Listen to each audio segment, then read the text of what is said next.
सभी को जय श्री राम। हर हर महादेव। आज का विषय बीजेपी और कांग्रेस पर है। ये दोनों एक ही हैं। इसका मैं आप सभी को उदाहरण दूंगा।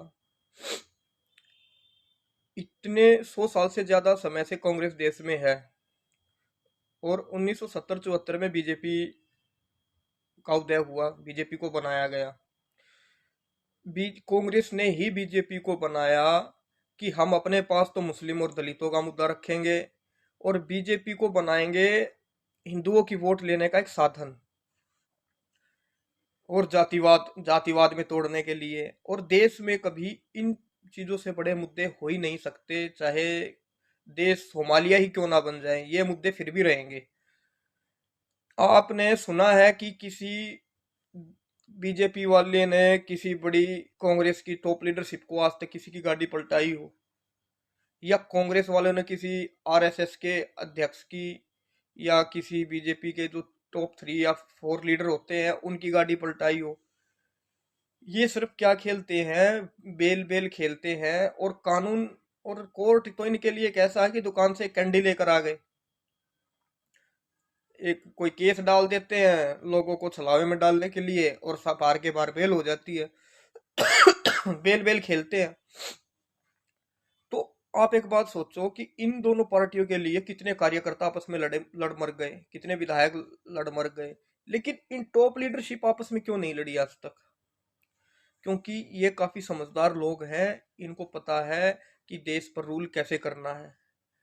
सोनिया गांधी इन सभी चीजों को पीछे से हैंडल कर रही है। कोई नई पार्टी बनती है, कोई खत्म हो जाती है, फिर उसको किसी को नया मुद्दा दे के बना देते हैं।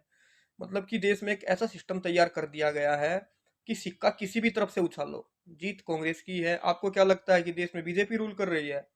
देश में सोनिया गांधी का राज है आज भी। ये बात मैं आपको लिख कर दे सकता हूँ।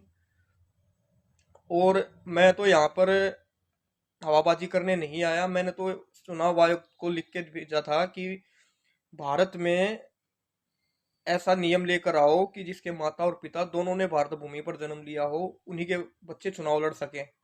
और यही मैंने राष्ट्रपति जी के पास लिख के भेजा, यही मैंने प्रधानमंत्री जी के पास लिख कर भेजा।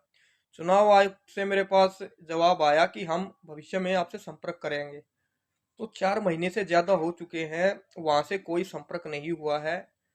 और जल्द ही मैं सवाल पूछूंगा चुनाव आयुक्त से कि जो मैंने आपको सुझाव दिया था कि आप मेरी और चुनाव आयुक्त की तरफ से लिखकर सरकार के पास प्रस्ताव भेजो कि इसको संसद में इस कानून को पेश किया जाए। अब इस कानून से होगा क्या? ना तो सोनिया गांधी के माता और पिता दोनों ने भारत भूमि पर जन्म लिया है, ना राहुल गांधी के माता और पिता दोनों ने भारत भूमि पर जन्म लिया है, ना ही प्रियंका गांधी। तो इससे क्या होगा? कांग्रेस का संपूर्ण विनाश हो जाएगा, जड़ से खात्मा हो जाएगा। लेकिन अब सोचने वाली बात यह है कि भाई किया क्यों नहीं जा रहा। यही सवाल मैं चुनाव आयोग से पूछूंगा कि समस्या क्या आ रही है, समस्या बताओ। जब अमेरिका में ये नियम बन सकता है कि भाई अमेरिका में राष्ट्रपति का चुनाव वही लड़ेगा जिसने अमेरिका की धरती पर जन्म लिया हो, तो हम भारत में हम ये क्यों नहीं कर सकते? तो अभी तक का तो यही अपडेट है। आगे जो भी अपडेट होगा, जो भी चुनाव आयोग से मुझे दोबारा जवाब मिलेगा, वो मैं आप सभी के साथ साझा करूंगा। हवाबाजी और रील शेयर सोशल मीडिया के लिए हम बिल्कुल भी काम नहीं करते। जो हमारे पुराने साथी हैं, भाई बहन हैं, वो सभी जानते हैं। और हम सब टीम की तरह मिलकर काम करते हैं।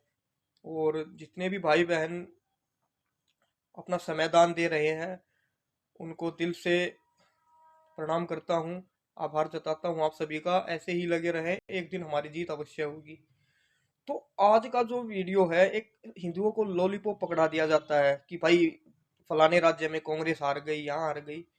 तो भाई आप चाहे 50 चुनाव हरा लो कांग्रेस को लोकसभा के, इनकी सेहत पर कोई फर्क नहीं पड़ने वाला।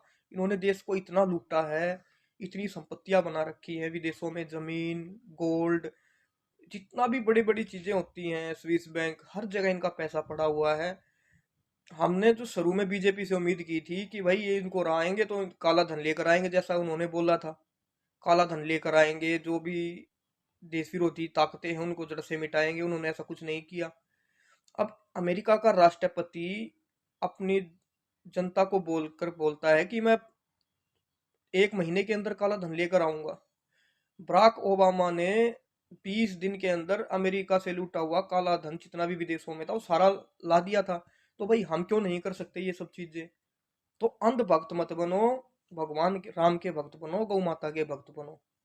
ज्यादा से ज्यादा वीडियो को शेयर करो और अपनी लड़ाई हम जारी रखेंगे और निस्वार्थ लड़ाई लड़ रहे हैं भगवान श्री कृष्ण के आदेश पर, और जीत हमारी अवश्य होगी। तो सभी को राम राम, जय श्री राम, हर हर महादेव।